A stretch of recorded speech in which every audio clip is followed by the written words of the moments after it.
Hey everybody, I'm Pat. This is Ray. Welcome to JetCast. Tonight we're going to be having our capologist Paul Riley joining us tonight. Paul, how you doing? Good, good. I'm looking forward to this. I've got all my numbers in front of me, so hopefully we can address some of the financial aspects of the Jets cap going forward in 2023. Yeah. So obviously with the loss against the Seahawks, we are season's over. Ray, what were your thoughts on the game?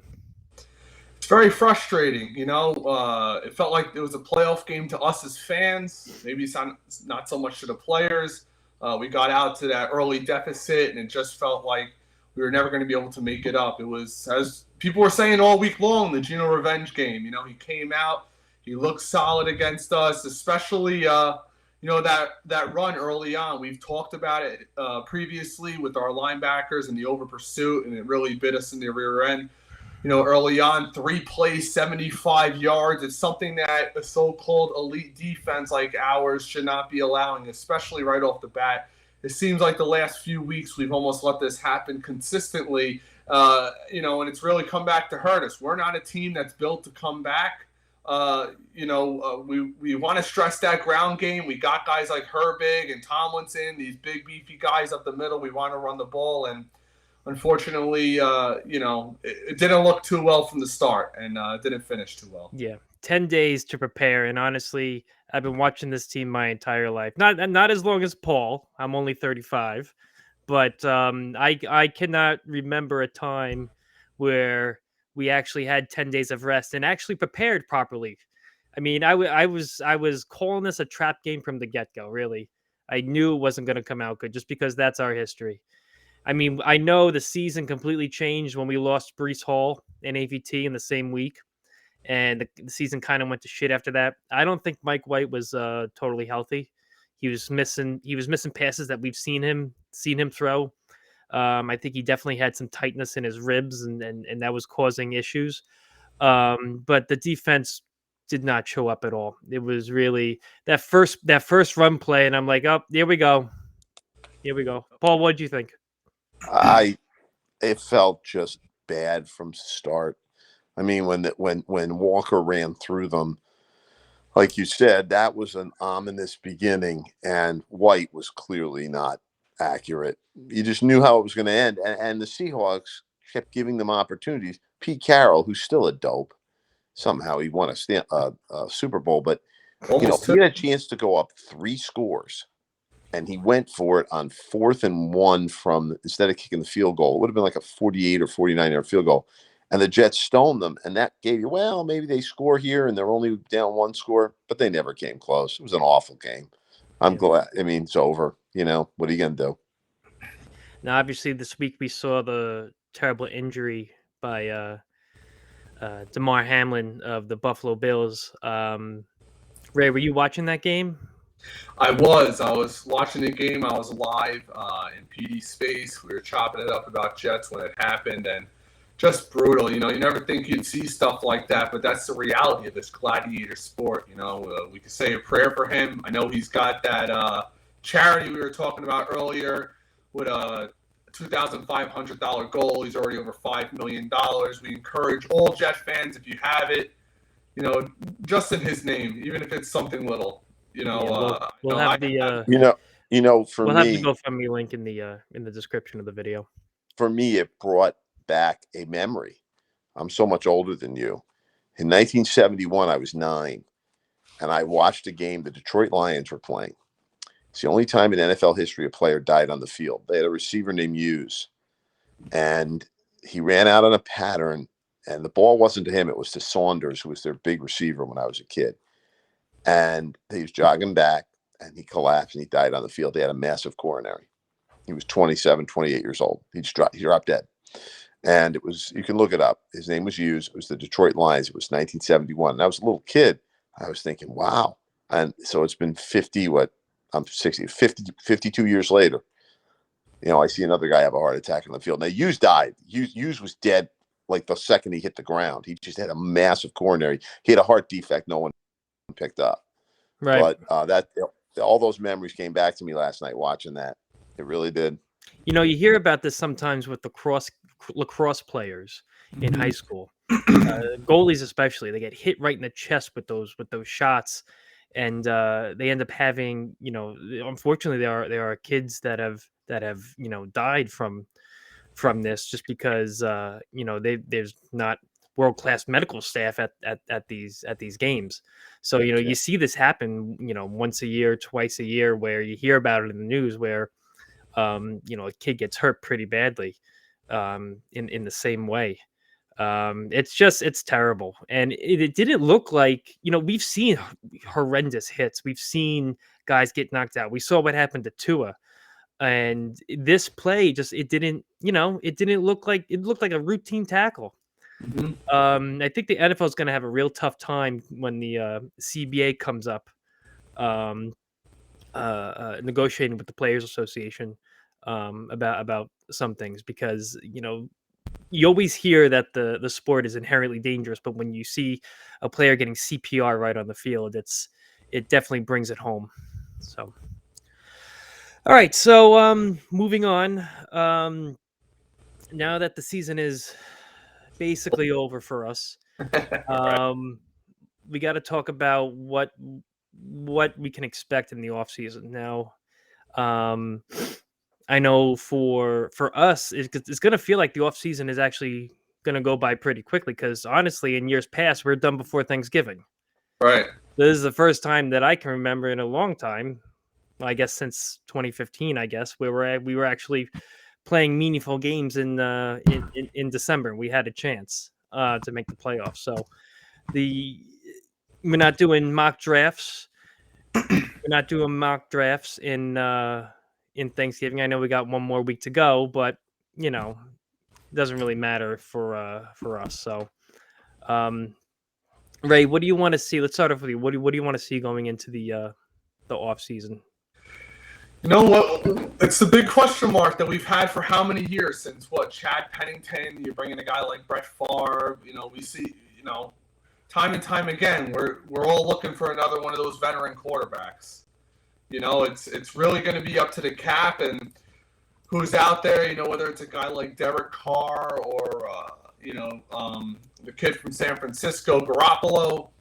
I hear some people say Gardner Minshew, who I'm not a big fan of, especially as a starter, or even potentially bringing Mike White back. Some Jet fans are enamored with Mike White and think that he's the real deal, and this team could potentially win with him. So, that's really where it's at. We can talk about offensive line. We could talk about revamping the linebacker situation, or even the safety situation. Joyner's going to be gone. I'm sure Ashton Davis is gone.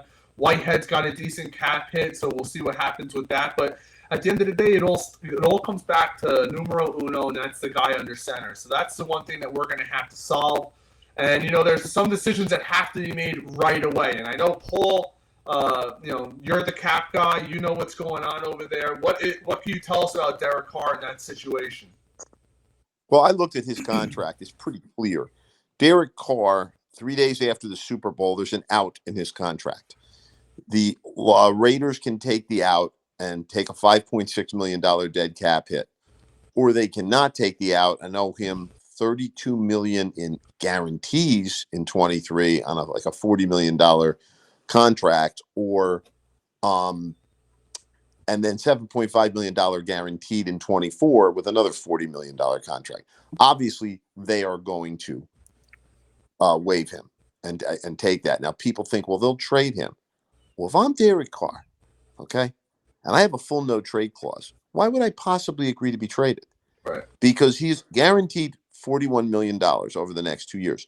That's on the low end of what he's going to get on a 5-year deal from someone else guaranteed. He'll probably get 60 guaranteed. So if they trade him to the Jets, if I'm Derek Carr, I say, I won't go.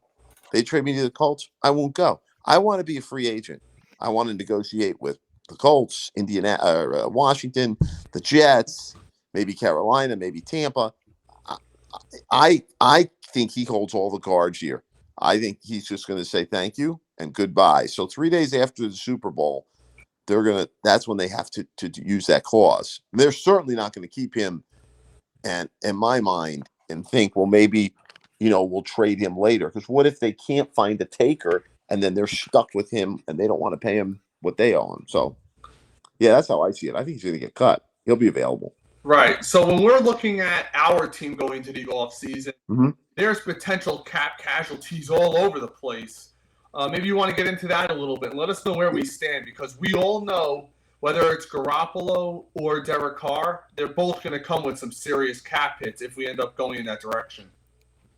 Yeah, I looked at it closely last night, and I wrote some notes down. And basically, here's the cap hit if the guy's on the roster. Here's the dead cap hit, and here's the savings. There are 3 players in my mind that are just gone. Carl Lawson has a $15.3 million salary or a $333,000 dead cap hit for a savings of $15 million. Goodbye, Carl. Then you have the Davis boys.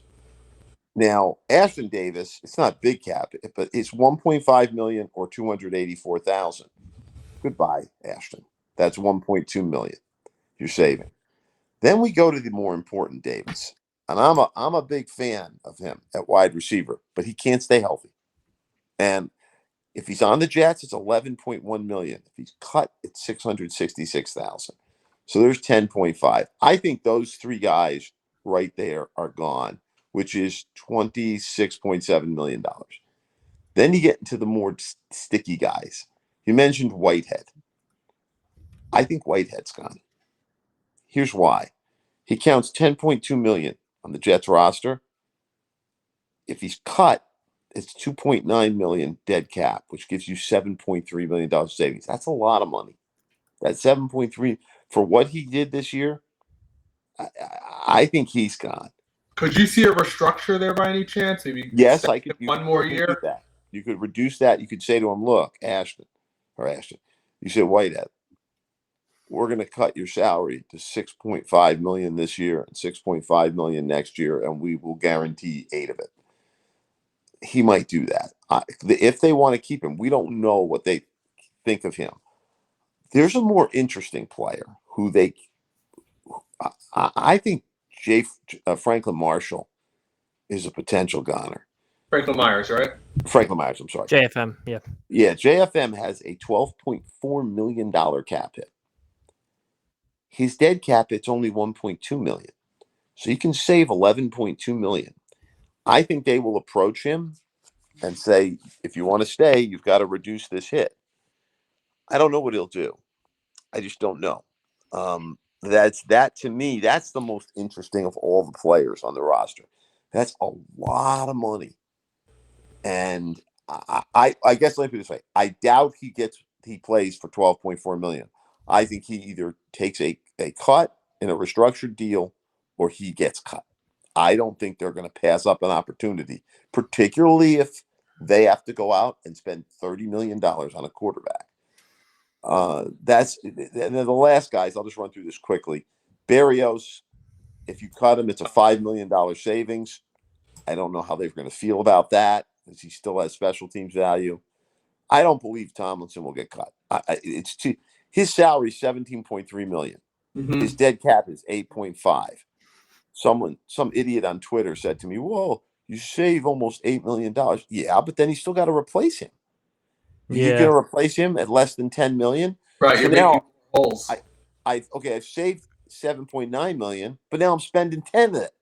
So I'm spending more than I'm certain he'll be back. That's an easy one. Could that be another restructure? No, I don't think so. I don't think they borrowed the cap from next year. Yeah, right? See, that's what they were screwed with Mosley. For this reason, Mosley, they could have he was gone after this year. They could have kissed him goodbye at no cap loss.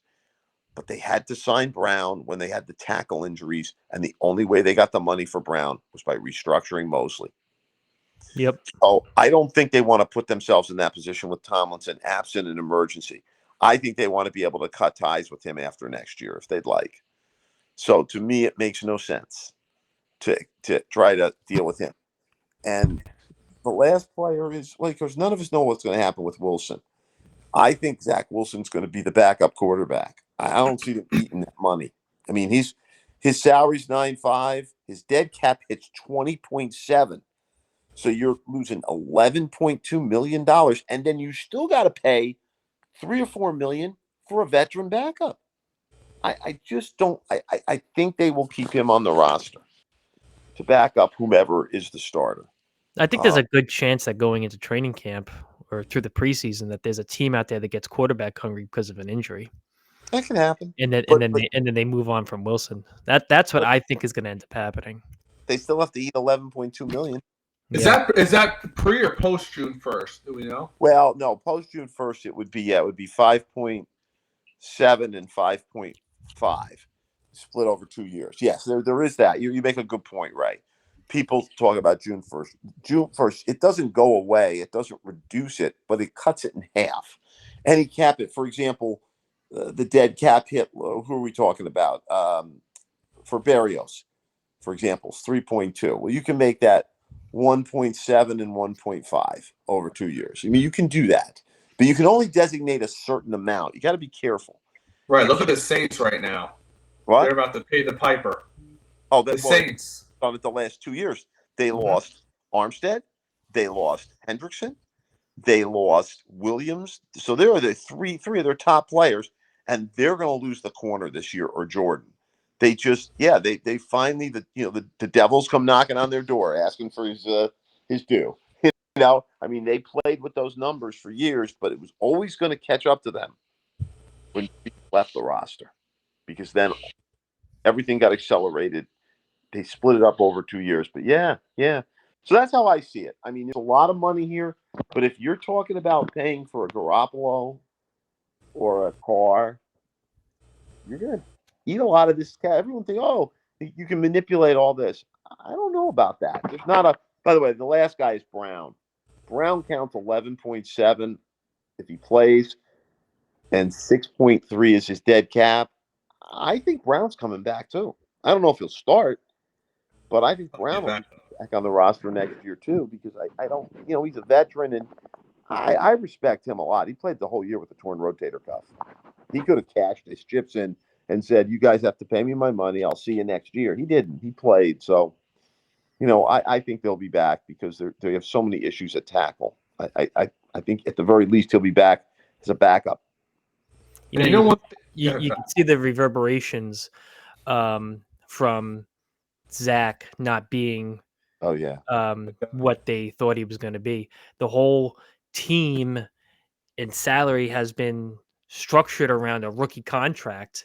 Exactly. And the belief that he would make this not only jump in year 2, but year 3, 2023 would be the year where we can actually compete. And when that doesn't happen and you have to go out and spend money on a veteran because the rest of the team is good and you feel like you only need that quarterback, it's just shockwaves throughout the rest of the roster, and you have to start moving things around. That's a great point. That's exactly right. The Jets built this roster with the expectation that they had 4 years of a rookie deal and the 5th-year option, and then they had to worry about quarterback. And now suddenly that's not the case. So you're going to have to make cuts somewhere. I mean, you didn't expect to have to put $25 million into the quarterback position next year. Well, now you might have to. I've made this argument so many times that one of the main reasons why I think the Patriots were good for so long, because Tom Brady was making $8 million a year. Oh, yeah. He was not making what a quarterback, I feel, of his caliber should have been making on the Patriots, and they were able to structure the rest of the roster and bring in guys and pay people the money because a large majority of their cap was not going to their quarterback. I personally feel like that. Well, he was able to do that because his wife was one of the richest women in the country in terms. There's that too. Yeah. I mean, if your wife was making, $25 million a year or 30, you can get by on 8. Yeah. Very helpful, but that he's another interesting player. I can't believe I'm talking about a 46-year-old man, but he's certainly going to play next year. I don't know where, but he's going to play. Yeah. So, Paul, let me ask you this. Because of that whole situation with the potential of Zach Wilson staying and being the backup quarterback, if they go out and sign somebody, that Mike White dream's over, right?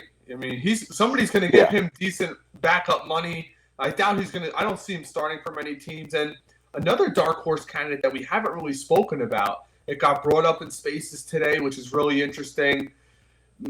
Could anybody see a potential coming home party? I was about to bring that up. I was about to bring up Sam Darnold. Yeah, we haven't even spoken about him at all. So, what are your thoughts on that? I think he stays in. Why would he leave Carolina? He's a free agent. If now the question is, does Carolina want to keep him? I think he's going to go where he thinks he can start, and if he plays well Sunday, to his credit, and I was never a fan. To his credit, he's got 7 touchdowns and 1 interception in the last 4 weeks.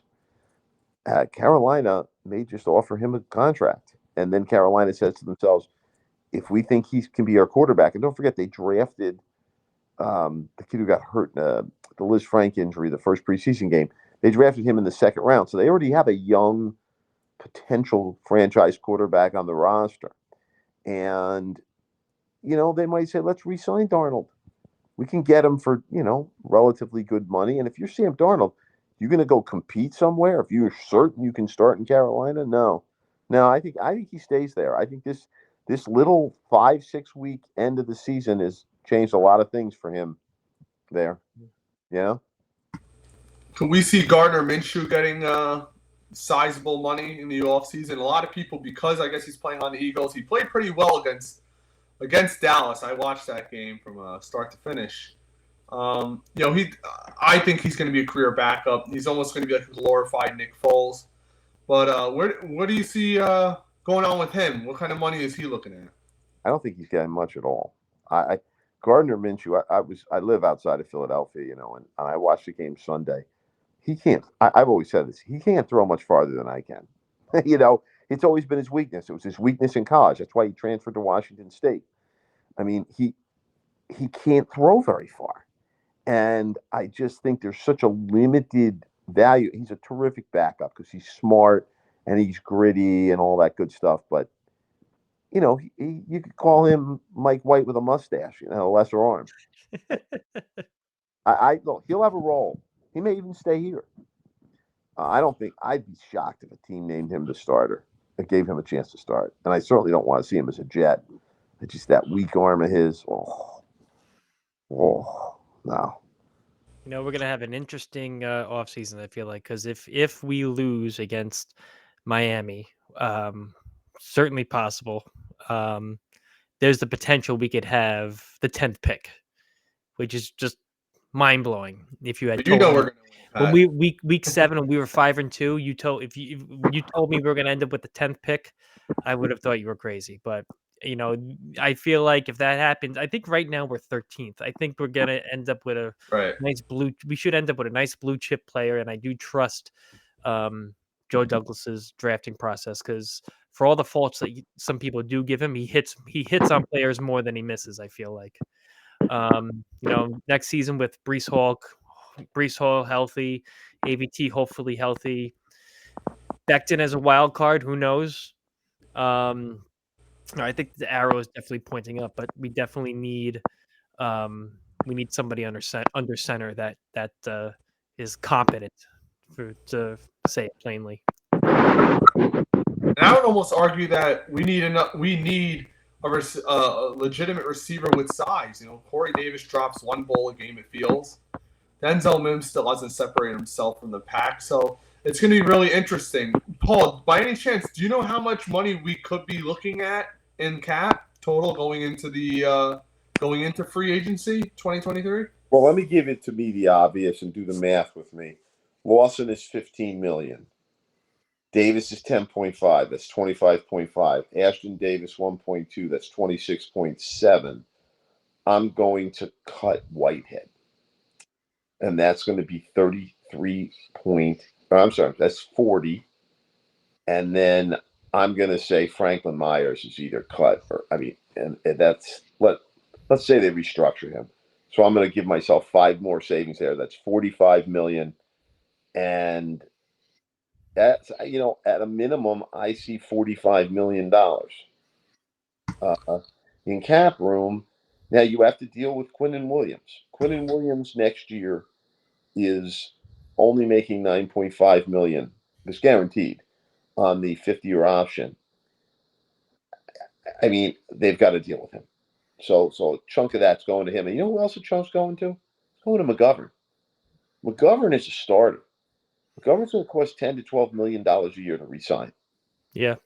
And so, when I'm talking about $40 million, I can make that $40 million go pretty quickly. You got to sign your draft picks too. Well, Right. yeah, you do. And also, the other thing is, you got to remember, these guys have to be replaced. I mean, you have to replace Davis. You have to replace Whitehead. You have to replace. Now, you might say they have replacements for Lawson on the roster. Okay. But, you don't like, a lot of people say, oh, you just get rid of, Franklin Myers or Lawson. Yeah, but someone has to replace them, and that someone's going to be a veteran.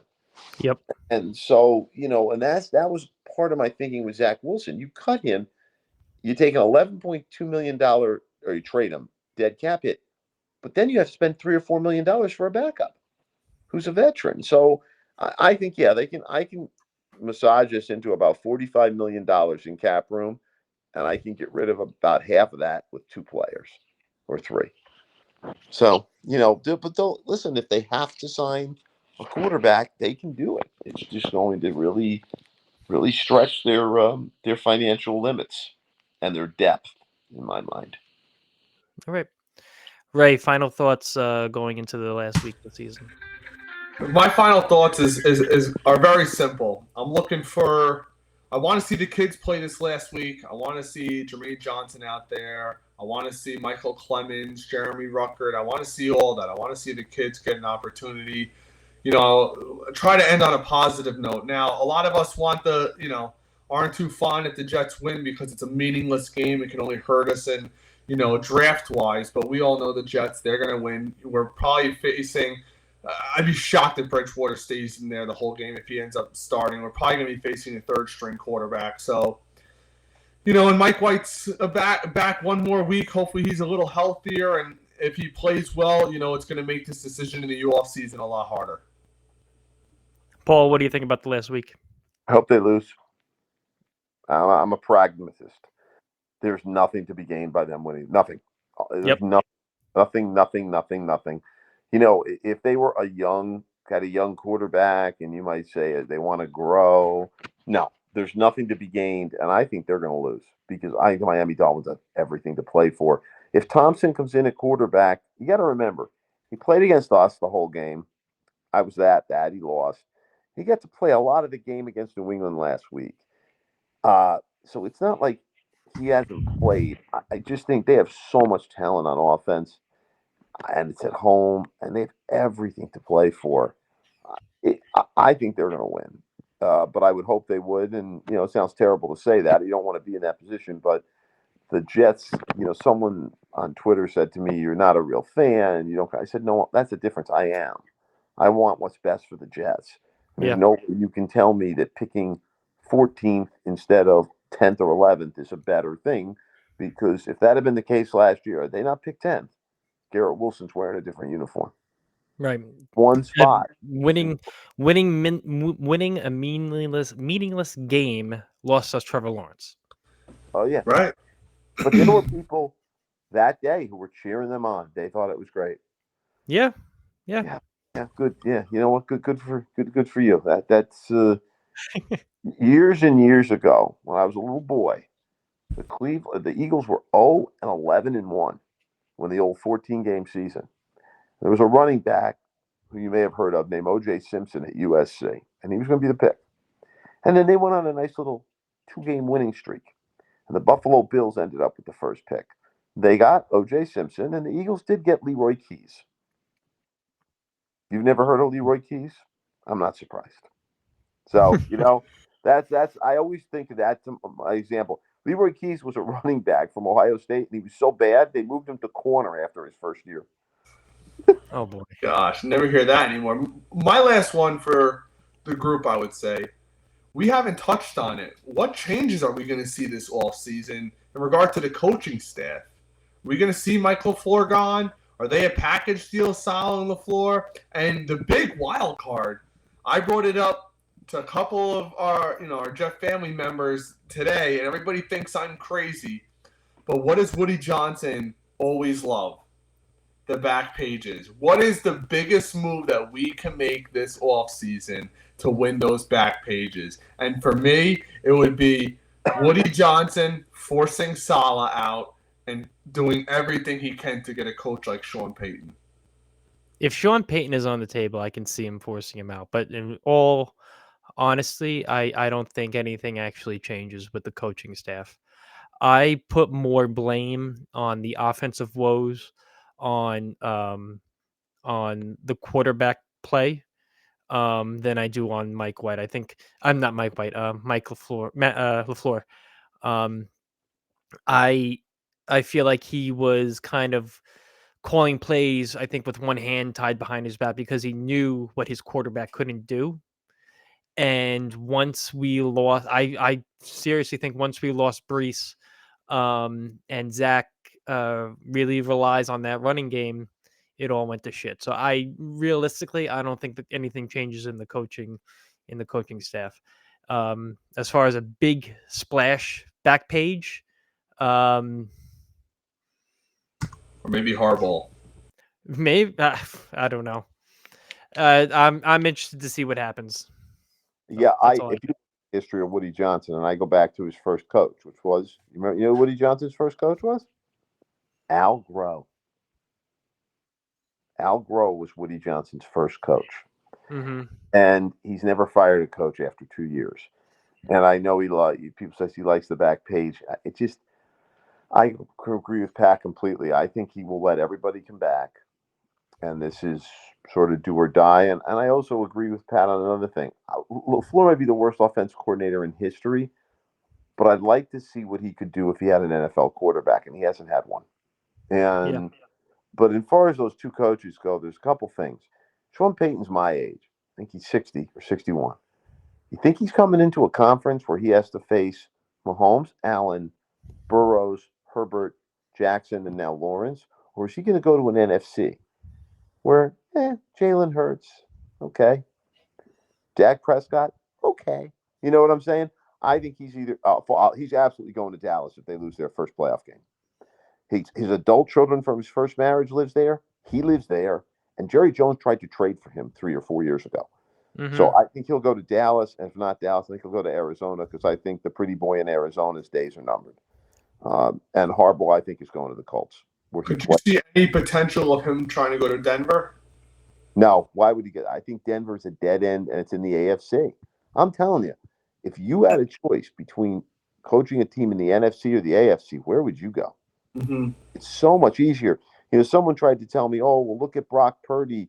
He's 4-0 with the 49ers. I said, yes, because he's playing against NFC teams. You can get away with that. You can't get away with that in the AFC. You can't. There's too much a gauntlet to get through the AFC playoffs. Yeah. So that's my opinion. I do think Harbaugh. I think he's leaving. No doubt he's leaving college. I think he'll go to Indianapolis. Ray, I just thought of the perfect back page for Woody Johnson. Aaron Rodgers.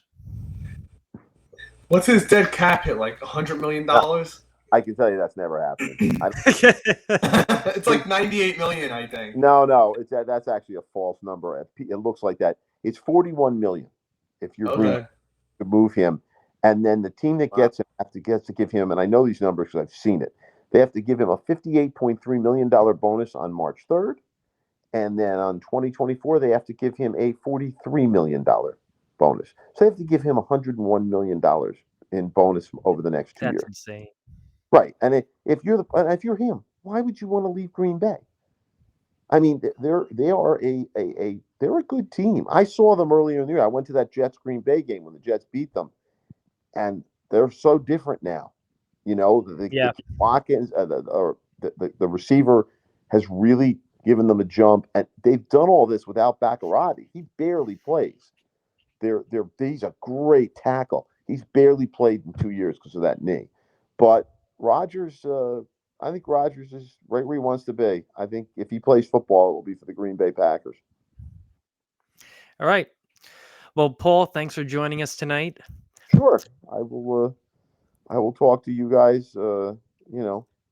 Yeah, we'll have our halftime space, our last halftime space of the season and post game on Sunday. For everybody, if you're new here, please subscribe. If you've been here before, thanks for joining us. And go Jets. I'll see you guys. Take care. See you. Take care.